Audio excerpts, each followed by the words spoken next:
today, and it's going to be on the Institute YouTube page. My name is Aninha. I'm a second-year MDiv student, and I work in the alumni office with Karine Le and Clémentine Pierrefeu. Thank you, everyone, for joining us. Inspire Students for the spring semester is back. Please use the Q&A function to ask questions throughout, and then we'll have a small session at the end, and you can ask them in English or in French. Quickly, Inspire Students is a collaboration between Career Services and the Professional Development Committee. We have Alizé here, who's going to be moderating the panel, and yes, a very good collaboration. We're glad that students are very interested in all the topics we bring up. I'll introduce the panelists quickly, and then we'll go to the panel. First, who isn't here yet, we have Eric Berset, who hopefully will be joining us soon, who is CEO and Managing Partner at Philanthropy Advisors, which is an international strategic philanthropy consulting firm where he has worked for the last decade.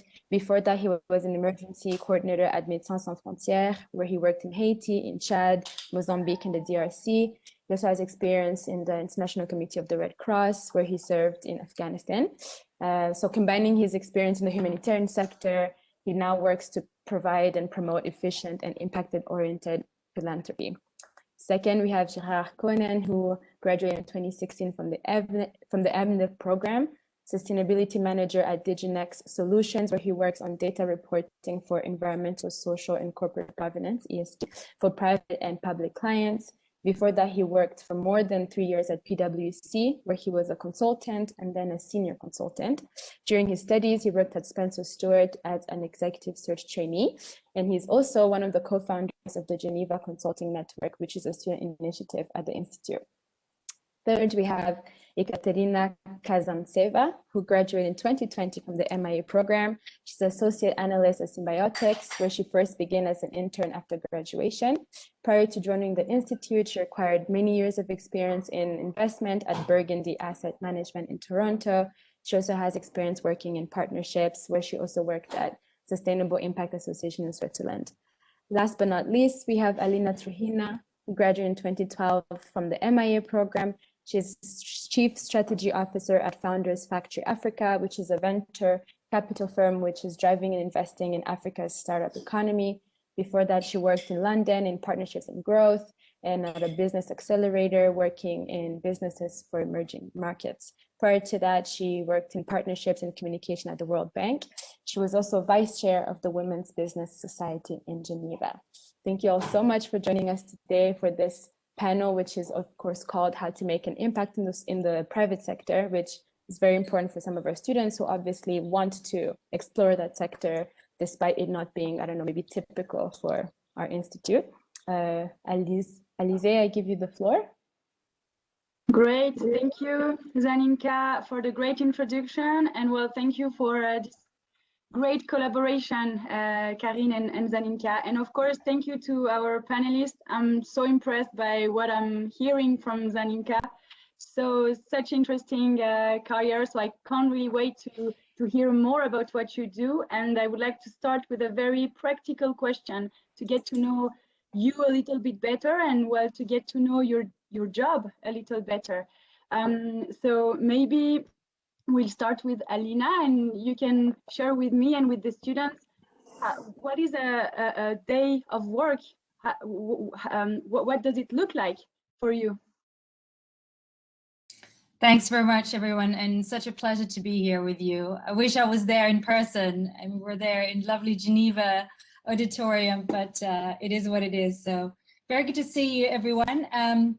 So my role as head of strategy, chief strategy officer at FFA is very much focused on the growth of the company. So thinking about what does the future look like for Founders Factory Africa? How do we scale the company, and how do we help answer some of the market needs and opportunities that we face across the continent, in Africa specifically.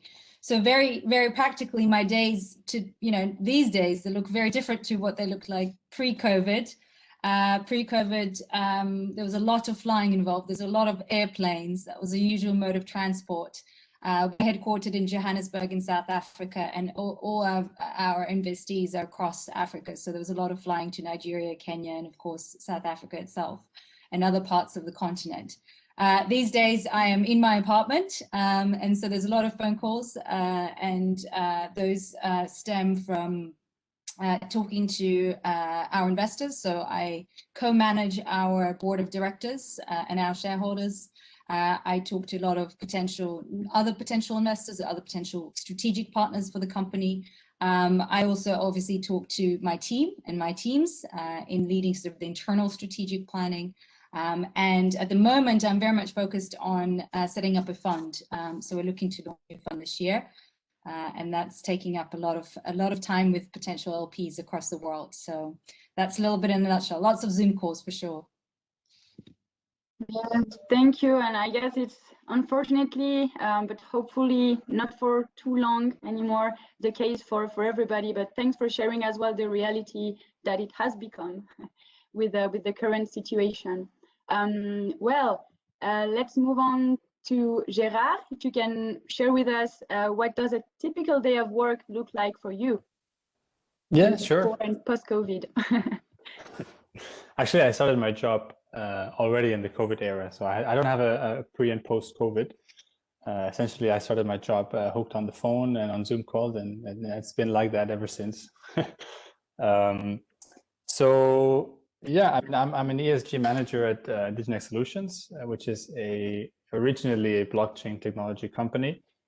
Was focused on building technology solutions for the financial sector. But actually, I was hired by actually an alumni from the institute as well, and we worked together quite a lot. And I was hired to drive our new product, which is the DigiNext ESG, which is essentially a sustainability reporting platform and essentially a SaaS product that aims to facilitate reporting for all kinds of companies, public and private sector. A typical day, well, I guess I will start at the fridge, have something to eat. We're working a lot on pricing strategy these days. I mean, we just soft launched our product, so we basically have onboarded our first few clients, and we're still testing a little bit what works for them. And one of the key strategic issues is the pricing. So where do we want to be in terms of pricing, and at what price level? We want our product to be essentially very cost efficient, just because we think that sustainability reporting should be accessible to everyone, not just big multinationals, right? So we're pricing it very low. There's a lot of competitor analysis, so we're kind of keeping an eye on this very hot market. Like there's competitors coming up almost every day in different regions of the world, so it's good to keep an eye on that. I usually will do 1 or 2 demos per day, so like customers that are interested in knowing like what the platform is about and what it can offer. Not only customers actually, but also demos for potential partners, so like consulting companies who are interested in maybe using the product. And in between all those things, I'll be by the fridge as well. So yeah, that's kind of a little bit what the typical day looks like. Thank you. And so do you still go to the office at the moment, or is the fridge at home? The fridge is at home, and that's why I'm by the fridge all day. Yes. That's my break excuse. And okay, thank you. It was very detailed and very interesting as well how you started explaining that it's through an alumni contact that you got this job offer. So I cannot repeat more to our students that networking matters, connections matter, building trust with professionals in the field that you are interested to work in matters. So thanks, Gérard. It's a great example. Absolutely. Let's move on to Ekaterina. I'm curious to hear what a typical day of work looks like for you. Thank you so much. And I just wanted to say thank you again to Zaninka Career Services. You guys have done such an amazing job keeping the Graduate Institute together during these trying times with nobody able to be at the university. So a typical day as an associate analyst, I actually start with a meditation instead of at the fridge. So that's a little bit different, but I think it's a really good grounding practice, especially with how crazy these days are.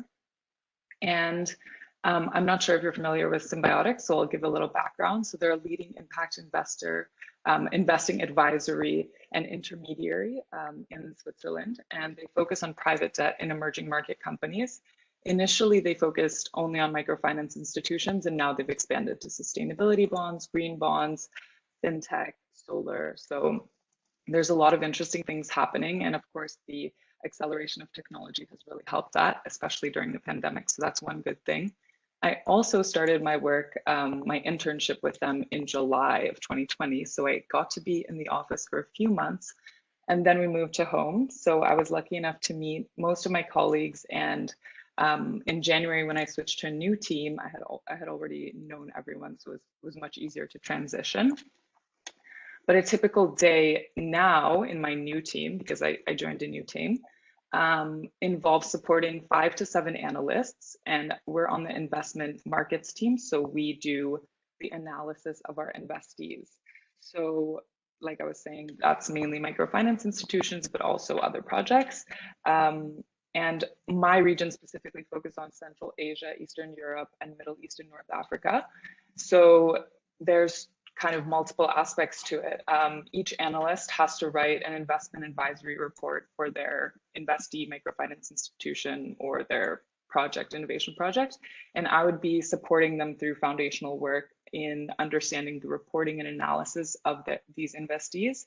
So like changes in their balance sheet, understanding their month-to-month progression, or maybe like in COVID times, their kind of the way they're facing these crises or insecurity, capitalization issues.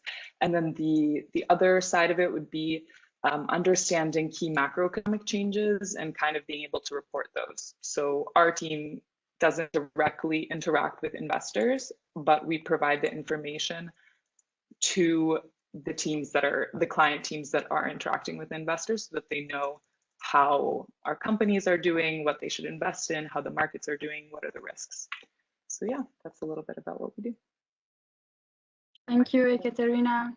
So a lot of numbers, I understand, and we will get back to that in the coming questions. And also for the anecdote, I think I started my career with the same position you had at Symbiotics. So I'm super happy that you started the same way, and it's a great company to work for.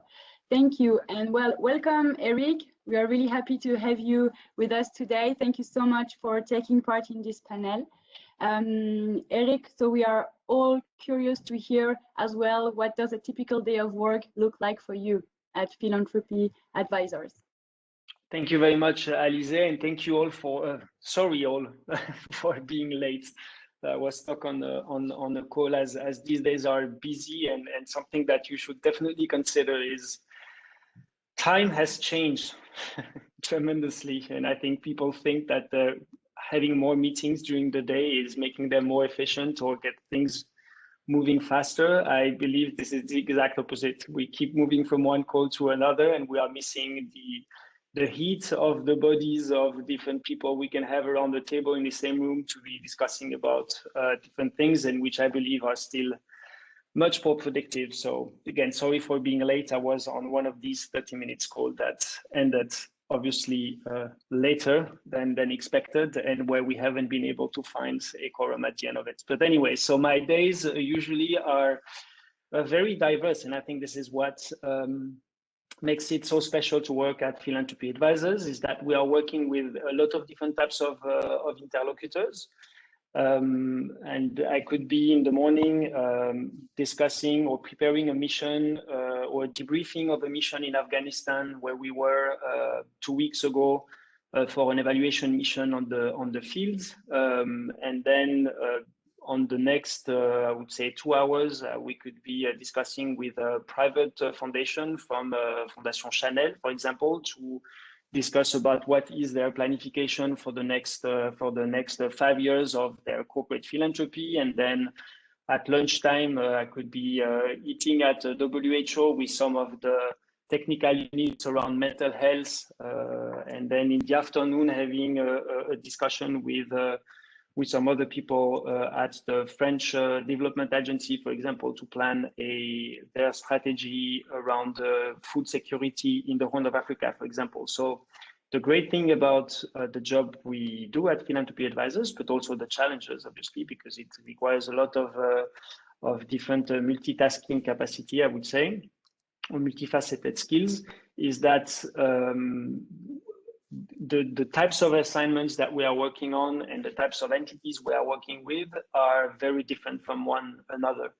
And then maybe Alizé, just to make sure also that that this is also embedded in something that is a bit broader and better understandable. I think what we do and in a nutshell at Philanthropy Advisors is supporting the different actors in the humanitarian development and social ecosystem, supporting them at each steps of their engagement. So again, we can be working with high net worth individuals and their families, corporates, foundations, governments on how to engage into allocating funds to the right place. And then on the other hand, we can be working with United Nations organizations, international organizations, NGOs, local associations to see how they can be eligible to work with these type of actors, but also how they can deploy these funds with a strong impact, I would say. So this is in a nutshell. And thank you so much again for the efforts from Karine, from Zaninka, and for everyone who is working on the alumni network, because this is a great lifeline also for career development, obviously. Over. Thank you, Eric, and thank you as well for explaining a little bit more what Philanthropy Advisors is doing. Well, I will continue with you because I think my next question will link perfectly with what you just finished to tell us. So, well, to go even further or to take the discussion even in a more specific private sector focused way, can you tell us more about the role of the private sector then in philanthropy, and any advice to students interested in philanthropy in terms of their skill development during their studies? Yes, sure. Thank you, Alizé. So what is interesting is that now when I started, I ended up my master's, I think in 2005 or 2006.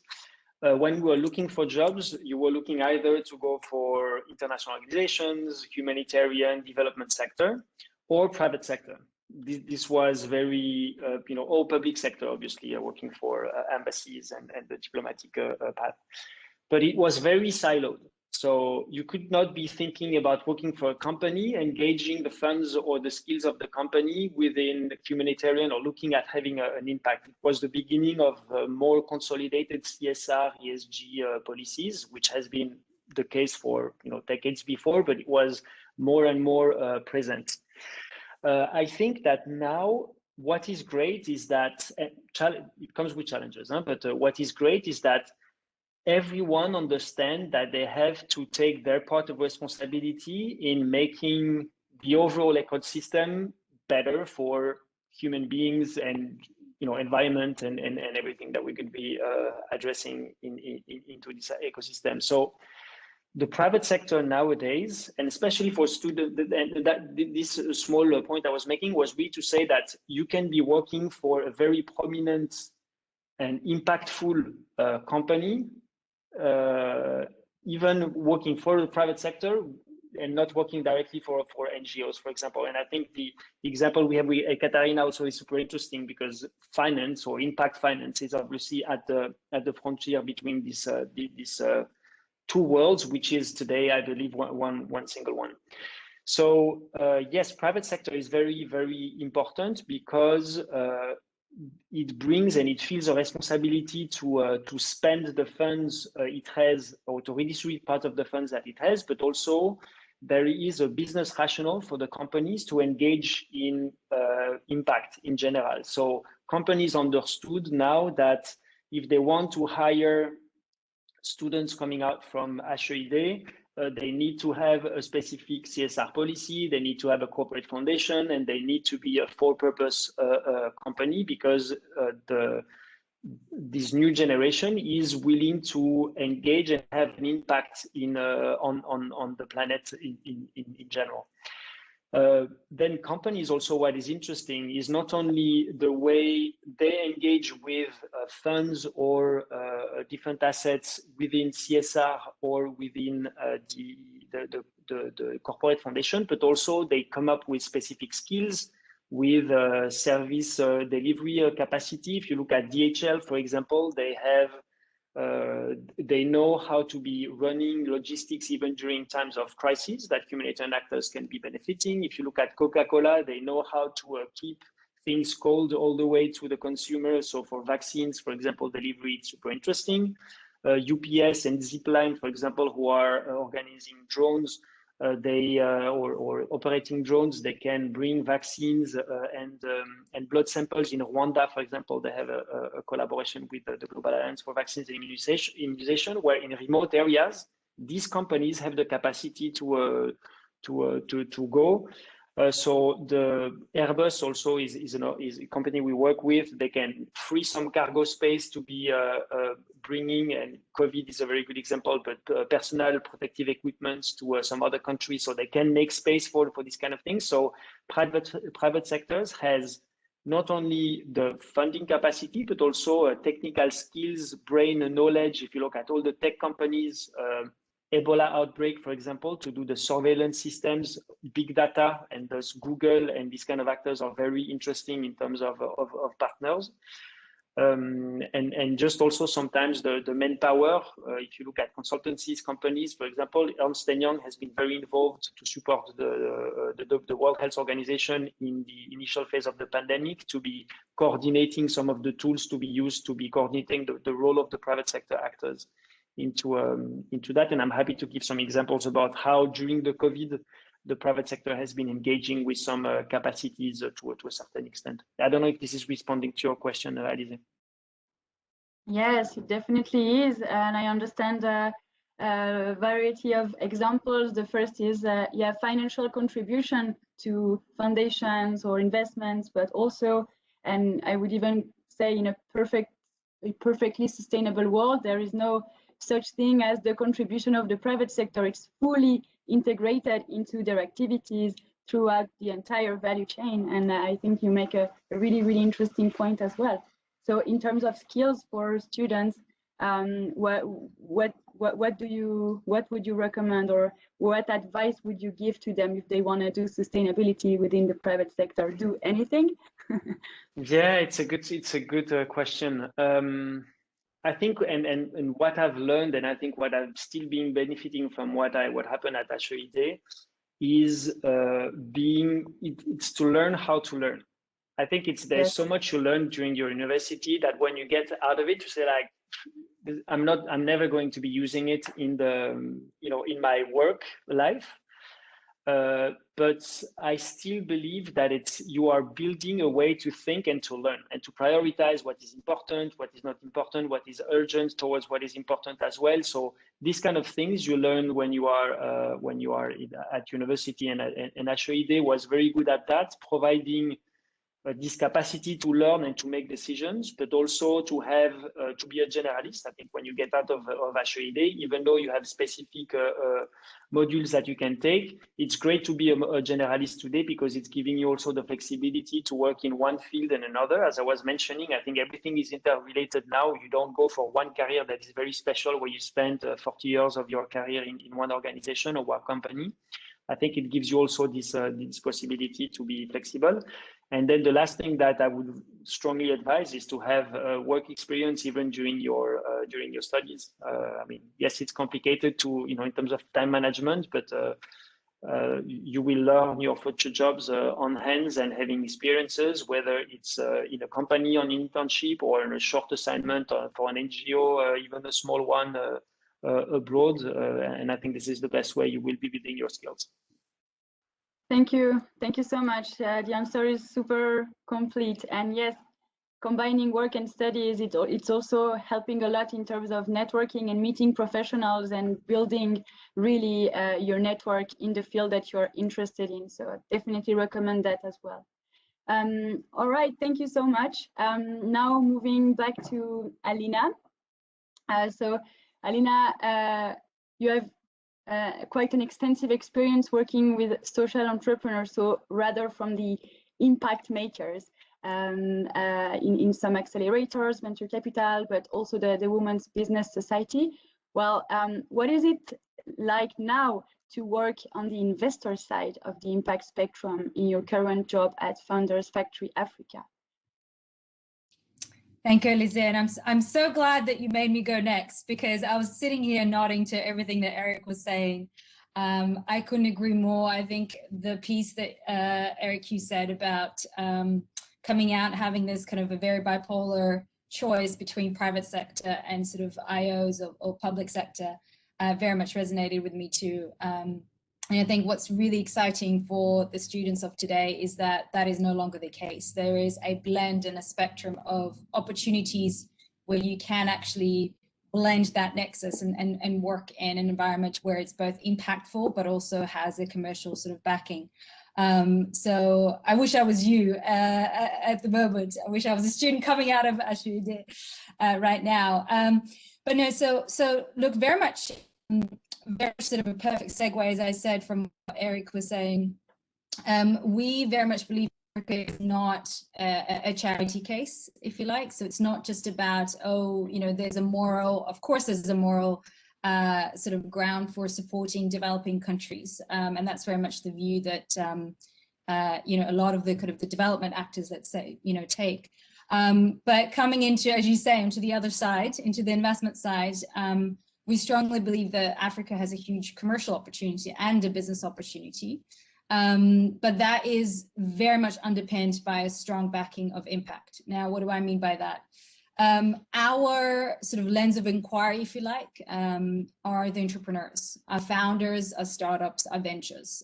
They're usually tech sort of enabled startups, so they're not your kind of typical SMEs or brick and mortar shops, but they are sort of tech ventures.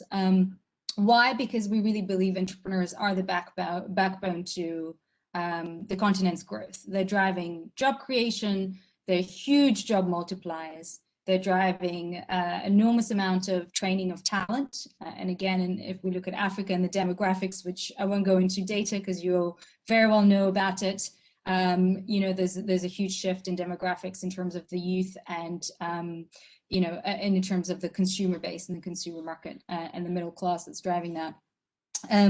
So for us, that's a huge piece, drives economic growth, drives investment, FDI, et cetera, et cetera. So that's really what our focus is. To be more specific than that, we work with early stage entrepreneurs. So in the investment lingo, it is, there's different series. There's early stage, kind of seed stage businesses. You get to then Series A, Series B and above. We focus on supporting pre-Series A companies. And that is when they need two things. They need capital, so they need to be funded. Usually that starts with friends and family, but then goes out and you seek venture capital. And the second thing that they really need is hands-on operational support. Again, they need people, they need technologists, they need product designers, they need engineers to help them actually either develop their product or, more importantly, understand where their product or service actually serves a very clear need with a user on the continent within a specific market. So that's what we do. We are a team, as I said, based in Johannesburg, working hand in hand with these entrepreneurs in developing the product, developing the technology, et cetera, et cetera. We also invest cash, obviously, as investors. So it's both a venture development, venture building piece, but we also invest 100 to 200,000 in each venture to help them get to that next stage of growth. The other thing that I think is important to sort of think about when talking about sort of impact, and I get asked this question a lot, is, you know, you're in VC and, you know, why don't you go into developed markets like US or Europe? Right now I'm in the UK and London, and of course lived a very long time in Geneva and Switzerland. Why Africa? And I think, you know, besides the obvious sort of answer of, well, there's a huge impact right there from a geographical perspective. The second thing is actually, when you look at investment that goes into Africa and you compare that to the rest of the world, there's a huge disparity. So you look at even, you know, over the last couple of years, I mean, last year was an anomaly, but it's something like 2 billion, circa 2 billion, it goes up and down. 2 billion USD goes to Africa. And it is 70 billion in the US of investment that goes to the US companies. So there's a huge, huge gap there. You unpack that further and you look at, you know, in terms of percentages of the kind of the entire sort of startup economy and how much value that drives to GDP globally. Won't be surprising to you, 45%, again, still very much around Silicon Valley, 40% goes to China, and only 1% goes to emerging markets like Asia. And I'm sure they're interested in this space, look at and sort of look at how many different unicorns there are. Again, you know, compare sort of 5 unicorns in Africa with, I think it's like a 240 something unicorns in the US. And again, you come back to the fact that these every single venture is having enormous impact, especially now, driving new solutions, both technology and otherwise, giving access to more services, basic services like, again, Eric was describing, Zipline in terms of healthcare access, financial access, you know, logistics, etc. You look at COVID and what the ventures have done, again, immediately, something that the private sector or the governments are not able to do just because they're not agile enough to deliver it so fast. And you think about, again, the kind of the piece of accessibility and affordability, all of which the startups are able to sort of broker quite quickly. And you begin to sort of, well, get very as excited as I am, but you get to paint a picture of how you're truly making an impact to the people that are on the continent, whether it is Lagos or Cape Town, you know, through a very tangible way in working through venture development and venture investment. So that's a little bit about sort of how we think about impact and how our model is contributing to that in working in Africa and other markets. Thank you. It's super interesting. So from the entrepreneur's perspective, of course, the private sector as an entrepreneur, a social entrepreneur, is really to provide as well for those services that are completely forgotten or not provided by bigger organizations or government. That those make perfectly sense. And well, of course, from larger private sector organizations, you were talking about the financial gap, and I think this is a huge responsibility as well. So thanks a lot for your perspective. It's super interesting. Yes, if we remain in the impact investing field, well, I also have a question for you, Katja. So, well, it's a concrete example. Impact investing is an example of using capitalist principles to promote social impact.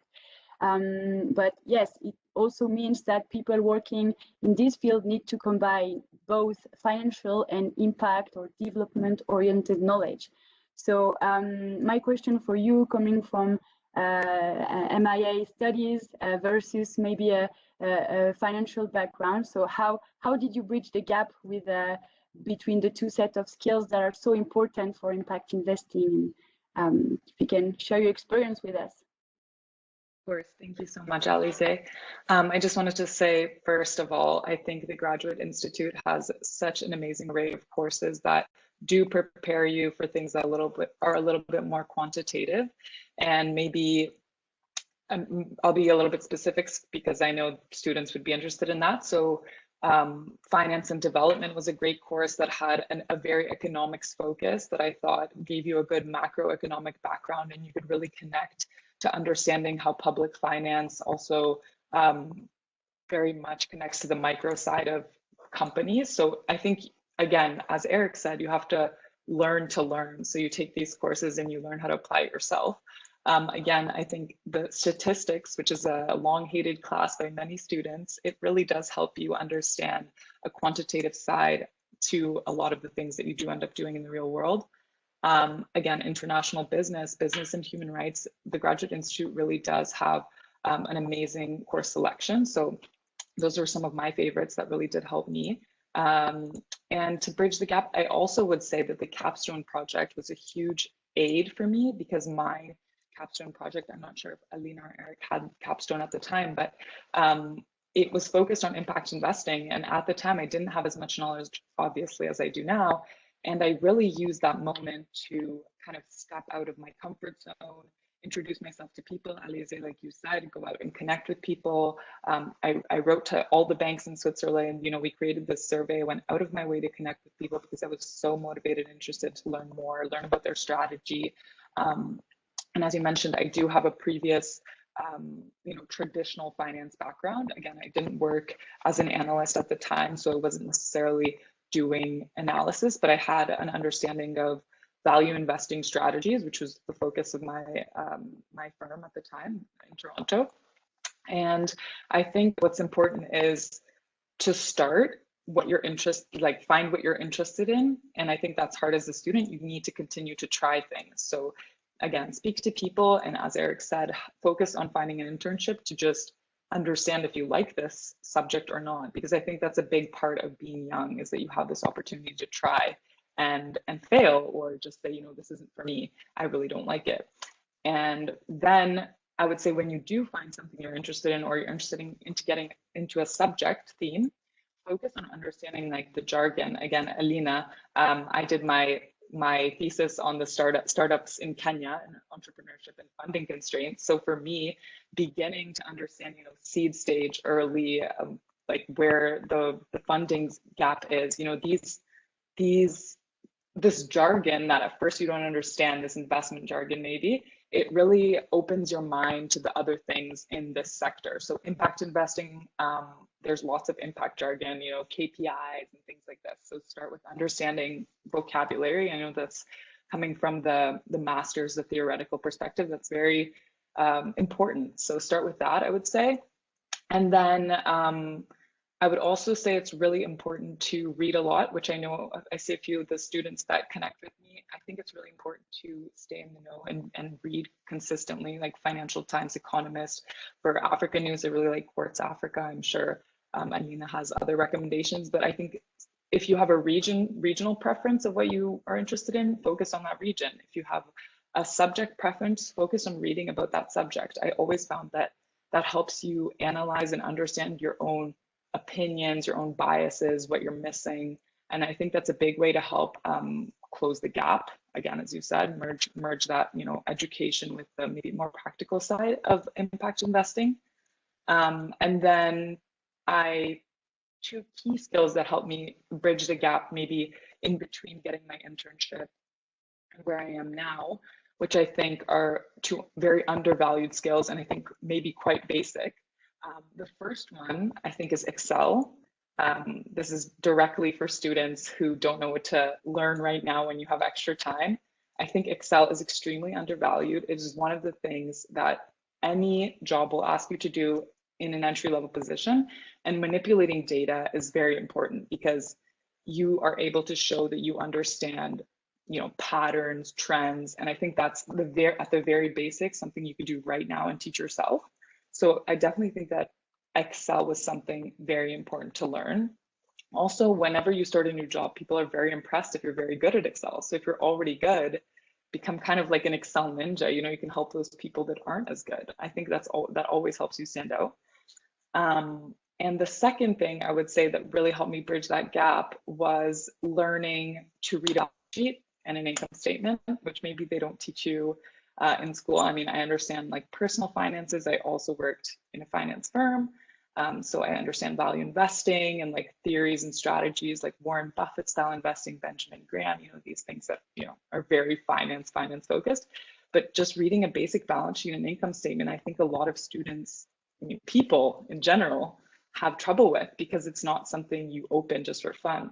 So I think being able to read a financial statement and start with the balance sheet, I think this is very doable and learnable for students. So I would say those are my two key skills that definitely help me bridge the gap. So thank you. Thank you, Katia. It's super detailed and like very, very great advice and information. Well, I will sum it up with two words, exploration, that you didn't use that term, but this is really what we are repeating as well to students. Explore, try things out. There is no right or wrong way, but as long as you start somewhere, things will start to build around that and you will go somewhere. And well, I really like your approach because there is a lot of challenges. You challenge yourself to learn. So you don't just do your classes. You choose a topic at your thesis that will help you learn. So you don't just provide some work, but you choose it carefully. You do extra course on Excel, you read. I think that's also super important. It goes very well with passion and interest for a field. So thanks for sharing this very challenging and entrepreneurial, I would say, way of learning. Thank you. Gérard, I will start by asking you, well, if you have any comment as well or anything to add in terms of the skills, also because you work in a very niche field. And then I have another question for you, going back to the Institute, the consulting network. Yeah. No, of course. You know, like I agree with everything that has been said. I think it's make the most of the time you have at the Institute. You know, it can feel long sometimes that it's a 2-year program, but you'll never get as much free time in a way as now. Like I always remember kind of looking back and thinking, oh, like I'm so busy, but it's nothing compared to when you actually have to work. Like, I mean, the pressure is very different. Like, of course, you have to deliver and you have to, you know, you have exams, etc. But work is almost like an exam every day. You know, like you have to perform, and there is high expectations, and so yeah, make the most of the time in the Graduate Institute, and you know, in a way, what I felt coming out was, you know, nobody's out there outside the door of the Institute, you know, waiting with the arms open to give you a job. That's just not going to happen. Like you need to make it happen for yourself. So think about, you know, skills that you want to learn, and think about experience that you want to have. Think about how to create value before you get hired, right? Like what can you show other than CV, right? Because everybody else will be showing their CV. So what can you show, right? How can you separate yourself from the rest in a way? Thank you, Gérard. And well, then going back to being at the Institute, well, you created the Geneva Consulting Network. Well, first of all, from a careers advisor's perspective, thank you so much for creating this student initiative, because we are collaborating a lot with them. Whenever we receive some requests, we just send an email, and there is always a student happy to take over a consultancy job. So that's a great initiative. And well, it goes back as well to networking and the big topic that you mentioned when you introduced yourself. So tell us a bit about your experience as the founder with the Geneva Consulting Network, and well, did this participation in the student association help you for your future career, well, as a consultant, and then well, maybe to meet contacts or that would help you in your career? Yeah, I mean, GCN in a way was kind of a little bit out of frustration, because you know, during the studies, you know, I didn't, first of all, I didn't know what I wanted to do. Second of all, I saw a lot of my friends getting these like unpaid internships where working a lot next to the studies and they're not getting paid. And for me, and you know, and I saw, like, of course there are networking opportunities at the Institute, but I thought, okay, like what can I do? I want to be out there and do stuff already, not just write my papers, right?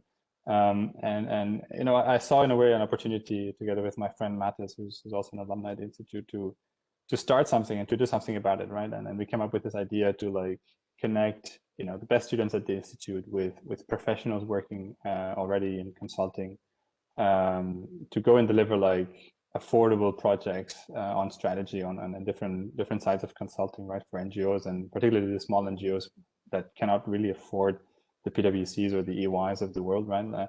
So I remember Karen about it, and she, you know, it's a great idea. Let's do it. And then, you know, thanks for the big support that we got from the Institute, we could make it happen.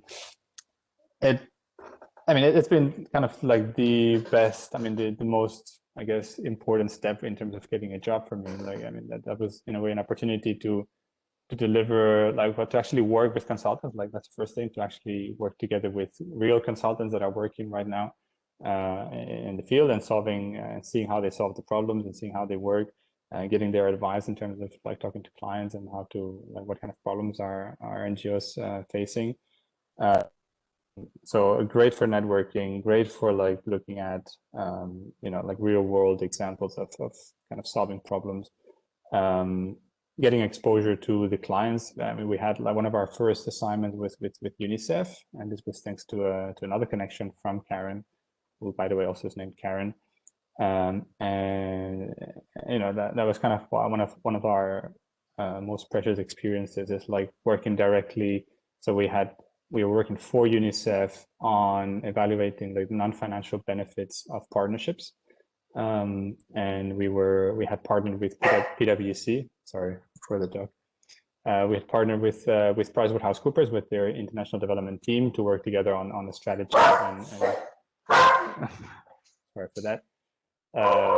And through that connection, actually, like part of the team that was working in that team got hired by UNICEF.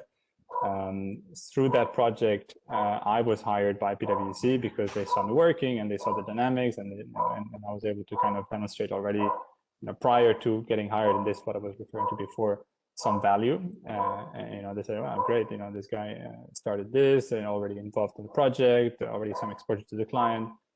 Let's hire him. And I think that's something that I would, that's why I'm also in a way proud of GCN, just because we designed it in a way that is replicable, so that students can just take it over every year, because it's such an opportunity, and I encourage everyone to join and to make the most of it, especially if you're interested in consulting. But even if you aren't, it's just something good to try and to be involved and engage already in something more than writing papers or sending applications, right? It's like kind of real world. Let's get out there.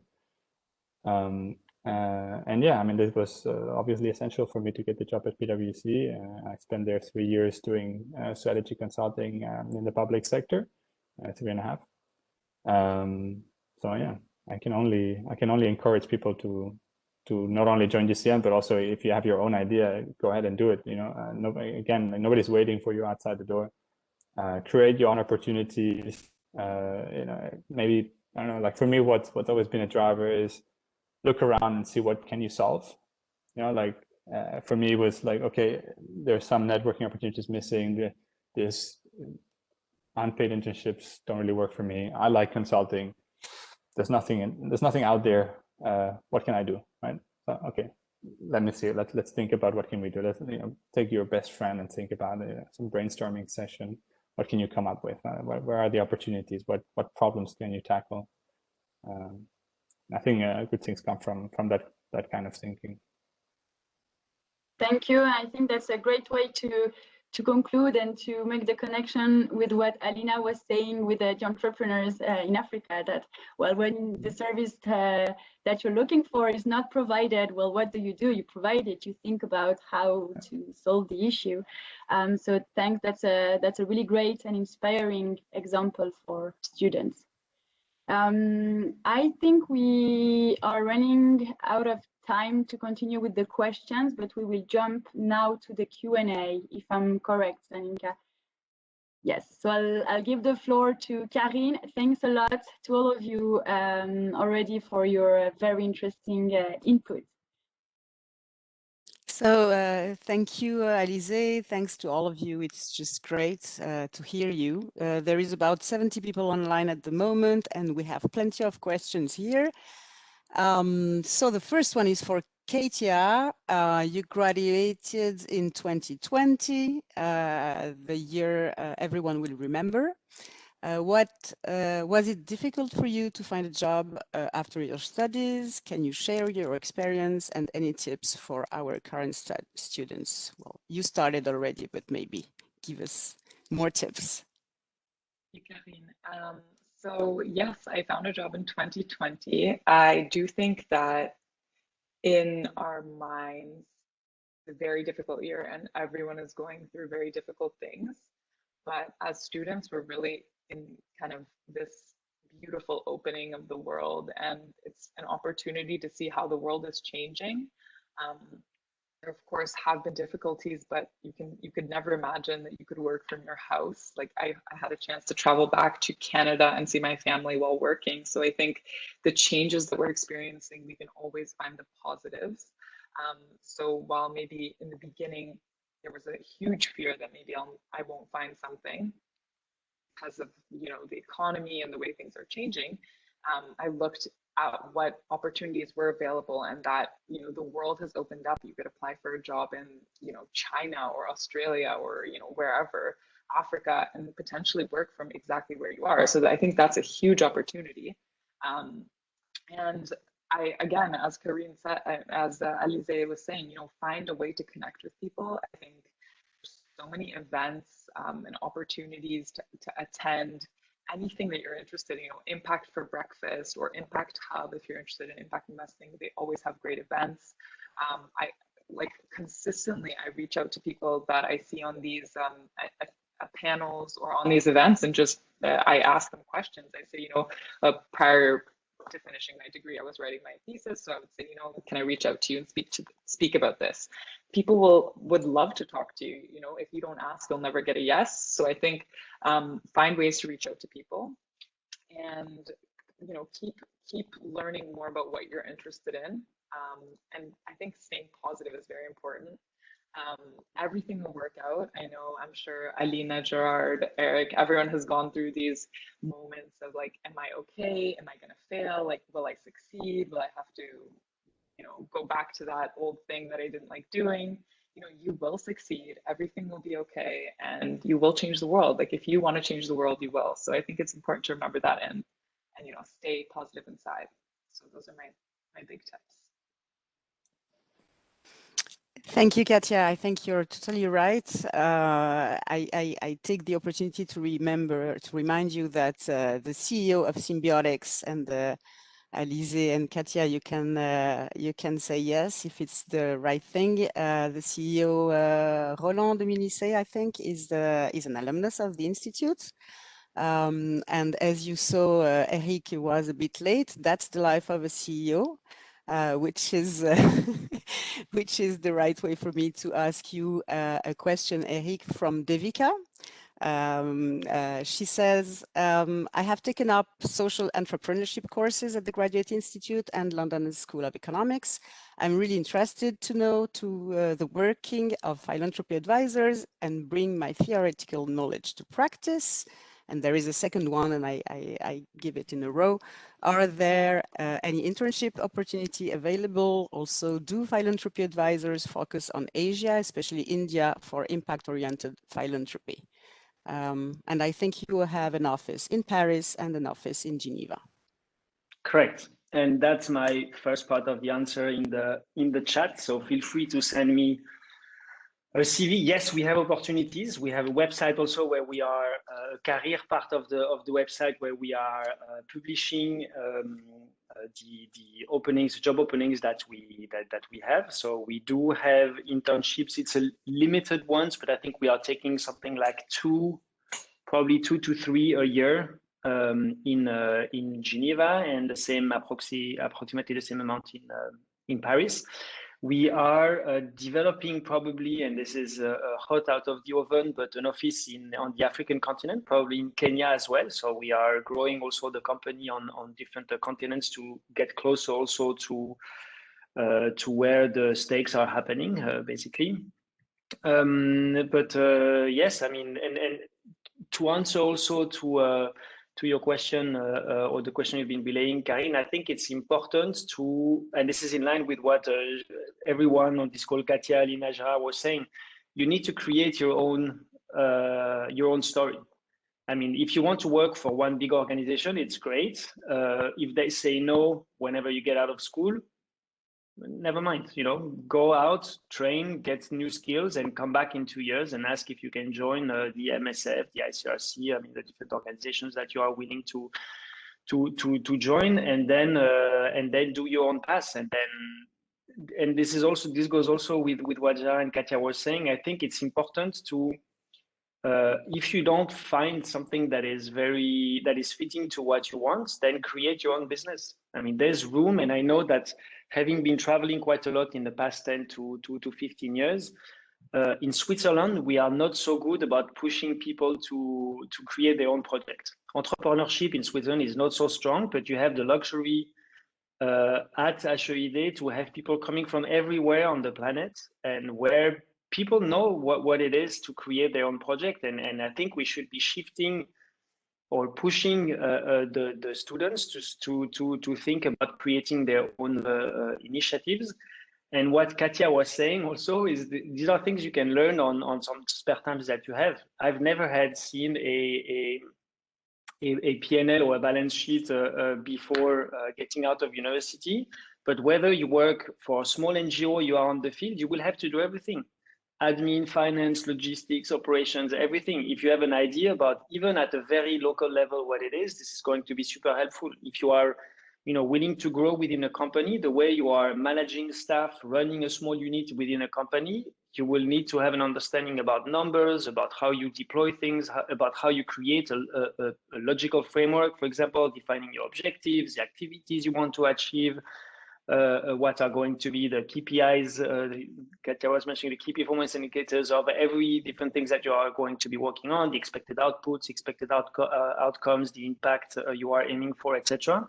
So these are things that you are going to be able to deploy at different levels. And social entrepreneurship, to come back to the question you were asking, Karine, it's the future not only of having small initiatives of social entrepreneurs. All companies are going to be like this. Lombard-Odier, which is one of the biggest private bank firm in Geneva, is a B Corp, has been certified as a B Corp. It's not like some companies are going to. This is how people are going to be requiring them to be if they still want to be eligible for investments, if they want to be eligible to, or just for customers who are going to be winning the projects of companies that they feel are more responsible than others, and for companies who are willing to be hiring people who are thinking about working for companies that are more responsible. So these are skills, whether they are at the very small scale level or bigger scale level, that are going to be very useful. And maybe just to end on that, I started right after my studies at HEID. I did a double master degree at the CERA. I think now it's part of the whole family, right? The Center for Education and Research in Humanity and Action. But I finished on the Friday, and then the Monday after, because I've had, been able to meet some people during my studies. I started to work with MSF directly. So I started with MSF in Congo, in Sudan, in Chad. Then I moved to ICRC and worked in Pakistan, in Afghanistan, etc. So I've been traveling in quite a lot of different places, and then moved to the private sector as a consultant. But again, everything is possible. And to go back to what I was saying before, learning how to learn is the best skill. Everyone can learn everything. If you want to be a mechanic in 1 year, maybe it takes 5. I don't know how long it takes, but you can learn. Everybody can. If you work on your capacity and ability to learn, you will be able to do whatever you want. Sorry, that was a long answer. Over to you, guys. Do you want to add something to this entrepreneurship skills, Gerhard, Alizé, even, or Katja, Alina? Or do I give the last question? I mean, there are plenty of questions, but I can just ask just one more. Maybe it's 2 o'clock. Do you want to add something, someone? No. So I go for the next question, which is from Alexandra. Here it doesn't come anymore. Okay, I cannot see it anymore. Here it is. So from Alexandra, I have a question from social entrepreneurs' point of view: how to attract investment to a social project if potential revenues are next to nothing and the project serves as a pure social mission? Who wants to take this question? Which is the last one? I'm sorry. No one? I can take it quickly. Oh, I don't know, Alina, you're unmuted. Go ahead, Alina. No, I was going to suggest that Katerina takes it. No, only because, well, let me keep it very sort of focused and short, which is that, that there are entities like impact investors, like family funds, like foundations, both at early stage and later stage, that are investing or providing grants or debt capital to social entrepreneurs. There's the Schwab Foundation in Geneva, there's the Global Impact Fund, there's Acumen, there's Leapfrog, like the Symbiotics, like there's people out there. So my recommendation would be to know your investors. So don't just assume that anybody is going to be the right investor for you. Understand exactly who the investor is, understand their criteria for investment or grant making, understand and approach those that really fit for you as a social enterprise and for them. Very often I see people who are applying to things that there is a clear misfit and you're wasting your time first and foremost, as well as the kind of investors' time. So do your homework, do your sort of mapping, understand who's playing, and there are people out there who are investing in social enterprises. So good luck. Thank you so much, Alina. So for all people who are frustrated online because I cannot ask their questions, all our panelists would be really happy to answer your questions on a private note. So you can just let us know, send us an email, or send them directly an email. I mean, you know how the Graduate Institute email do work, so it's easy to find out what's the mail of our alumni today. I am super happy to have this event. We spoke about Rwanda before, Eric, so I'm super happy to say that Zani is over there at the moment, and so we can organize such events from everywhere in the world. So even if it's not so good at the moment, I mean, we have new tools that allows us to be all together in the end. Just take whatever you can from the alumni network. I just remind you that we are 20,000 around the world. There is 60 representation, 40 chapters, 20 ambassadors. There is a huge network on LinkedIn. I can give you a hand to do the right search and find the right person for you. I don't know if you want to say some words, Zani. Congrats for this event and thanks. And Alize also, thank you, and to all of you. Yes, thank you so much. I'm really glad that the question was answered. It's the first time that Inspire Students title was a question. And I'm just very happy that honestly that question was answered. And if you don't find their emails, connect to them on the LinkedIn. They're all on there and you can go from there. Thank you so much for coming. The recording will be available on the Institute YouTube. Thank you for inviting, and thank you everyone.